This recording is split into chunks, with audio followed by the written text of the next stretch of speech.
حي على الفلاح.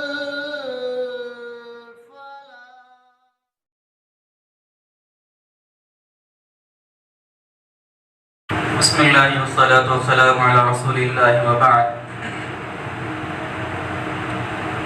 عن أبي هريرة رضي الله تعالى عنه قال قال رسول الله صلى الله عليه وسلم ألا أدلكم على ما يمحو الله به الخطايا ويرفع به الدرجات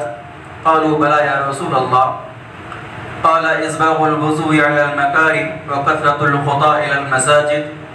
وانتظار الصلاة بعد الصلاة فذلكم الرباط رواہ مسلم. امام مسلم رحمۃ اللہ علیہ نے اپنی کتاب صحیح مسلم میں اس روایت کو نقل فرمایا. حدیث کے راوی حضرت ابو ہریرہ رضی اللہ تعالی عنہ ہیں.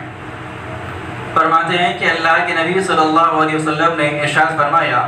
کہ الا ادلکم علی ما یمحو اللہ بہ الخطایا ویرفع بہ الدرجات، کہ کیا میں تم لوگوں کو ایسے اعمال کی طرف رہنمائی نہ کروں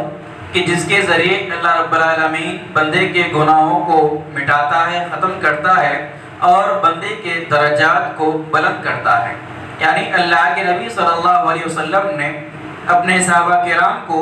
خود ایسے اعمال آپ نے بتانے چاہے کہ جس کے ذریعے بندے کے گناہ بھی معاف ہوتے ہیں اور دوسری طرف اللہ رب العالمین کے پاس اس کے درجات بھی بلند ہوتے ہیں. اللہ کے نبی صلی اللہ علیہ وسلم نے صحابہ کرام کی توجہ کو کھینچنے کے لیے، اپنی طرف مبذول کرنے کے لیے اور ان کو پوری توجہ کے ساتھ اس بات کو سنانے کے لیے صحابہ کرام سے اللہ کے نبی نے سوال کیا کہ کیا میں تم لوگوں کو ایسے اعمال نہ بتاؤں کہ جس سے اللہ تعالیٰ بندے کے گناہوں کو معاف بھی کرتا ہے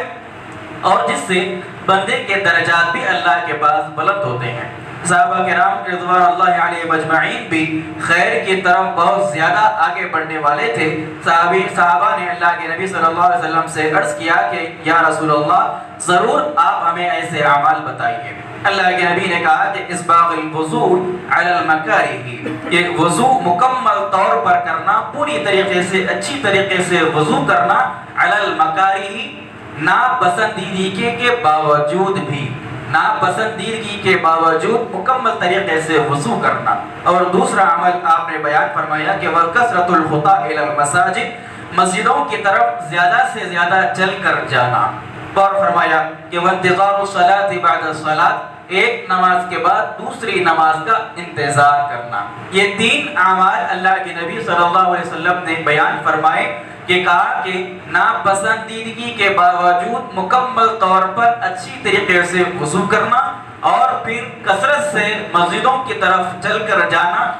اور ایک نماز کے ختم ہونے کے بعد دوسری نماز کا انتظار کرنا. یہ تین اعمال ایسے ہیں کہ جن کی وجہ سے بندے کے گناہ بھی اللہ کے پاس مٹائے جاتے ہیں، معاف ہو جاتے ہیں اور بندے کے درجات بھی اللہ کے پاس بلند اور اونچے ہوتے ہیں. اور آپ نے فرمایا کہ فَذَلِكُمُ الرِّبَاطُ، یہ تین کام جو ہیں اللہ کے نزدیک رباط ہیں. رباط کا مطلب یہ ہے کہ ایک مجاہد، ایک جہاد کرنے والا، ایک مومن جب کسی اسلامی سلطنت، اسلامی حکومت کے سرحد پر ٹھہر کر پہرا دیتا ہے، یعنی سرحد پر، اسلامی بارڈر پر، اسلامی ملک کے بارڈر پر ٹھہر کر جو آدمی، جو مجاہد پہرا دیتا ہے حفاظت کے لیے، اس کو رباط کہا جاتا ہے. تو اللہ کے نبی نے کہا کہ جس طریقے سے ایک اسلامی سرحد پر مجاہد کھڑے ہو کر اسلامی حکومت کو، اسلامی سلطنت کو کفار کے، مشرکین کے، شریروں کے در اندازیوں سے، ان کے فتنوں سے اسلامی حکومت کو جس طریقے سے محفوظ کرتا ہے، یہ تین اعمال کرنے والا آدمی بھی اسی طریقے کا ہے اجر اور ثواب کے اندر. یعنی جس طریقے سے ایک مجاہد اسلامی حکومتوں کو دشمن کے شر سے محفوظ کرتا ہے، ایک عمل کرنے والا عام مومن بندہ بھی اپنے آپ کو شیطانی شر سے، شیطانی حملوں سے محفوظ کرتا ہے ان تین اعمال کے ذریعے. یعنی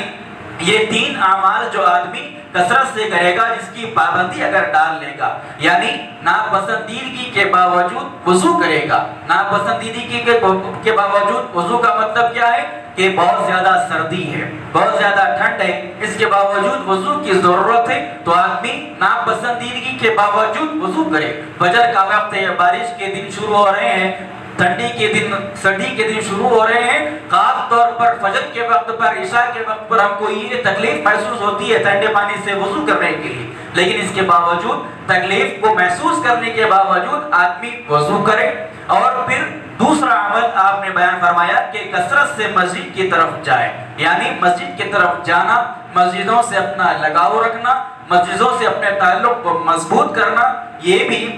بندے کے اللہ رب العالمین کے قریب ہونے کی علامت ہے۔ اور تیسرا عمل اللہ کے نبی نے کہا کہ ایک فرض نماز کے بعد دوسری نماز کا انتظار کرنا، یعنی وہ بندہ بھی، اس کا دل بھی مسجد کے اندر لٹکا ہوا ہوتا ہے اور وہ سوچتا ہے کہ اب فجر ہو گئی تو اب ظہر کب ہوگی، ظہر ہو گئی تو عصر کا انتظار کرے گا، عصر ہو گئی تو مغرب کے انتظار کے اندر وہ رہے گا، مغرب ہو گئی تو عشاء کو مسجد میں جانے کی وہ فکر کرے گا۔ تو اللہ کے نبی نے کہا کہ یہ تین اعمال جس آدمی کے اندر ہوں گے، وہ آدمی اپنے آپ کو شیطان کے شر سے، شیطان کے خوف سے اور شیطان کے تمام وسوسوں سے اپنے آپ کو محفوظ کرے گا۔ یقیناً یہ تین اعمال ایسے ہیں کہ اگر ایک مومن بندہ ان تینوں اعمال کی عادت ڈالے گا، ہمیشہ باوضو رہنے کی عادت، مسجدوں سے اپنے تعلق کو مضبوط کرنے کی عادت، اور ایک نماز کے بعد دوسری نماز کی فکر کرنے کی عادت اگر ڈالیں گے، تو خاص طور پر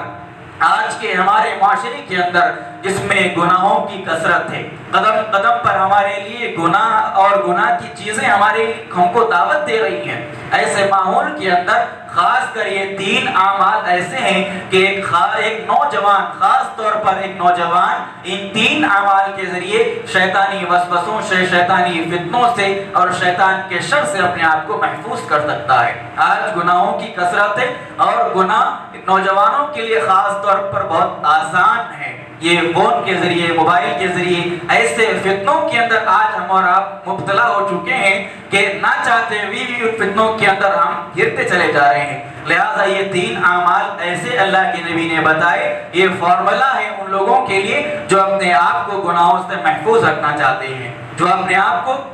شیطان کے شر سے محفوظ رکھنا چاہتے ہیں، جو اپنے آپ کو نفسانی خواہشات سے دور رکھنا چاہتے ہیں، وہ ان تین اعمال کو اپنی زندگی کے اندر لاگو کر لیں، ہمیشہ باوضو رہنے کی فکر کریں اور مسجدوں میں زیادہ سے زیادہ جانے کی کوشش کریں، ایک نماز کے بعد دوسری نماز کا انتظار کرنے کی کوشش کریں۔ انشاءاللہ تمام شیطان کے فتنوں سے، شیطان کے شر سے اور مختلف قسم کی نفسانی خواہشات سے بندہ محفوظ رہے گا۔ اللہ رب العالمین سے دعا ہے رب العالمین ہم تمام کو اللہ کے رسول صلی اللہ علیہ وسلم کی ان تعلیمات کو پڑھنے، سیکھنے، سمجھنے، اس پر عمل کرنے کی توفیق عطا فرمائے، آمین۔ سبحانک اللہم و بحمدک، اشہد ان لا الہ الا انت، استغفرک و اتوب الیک۔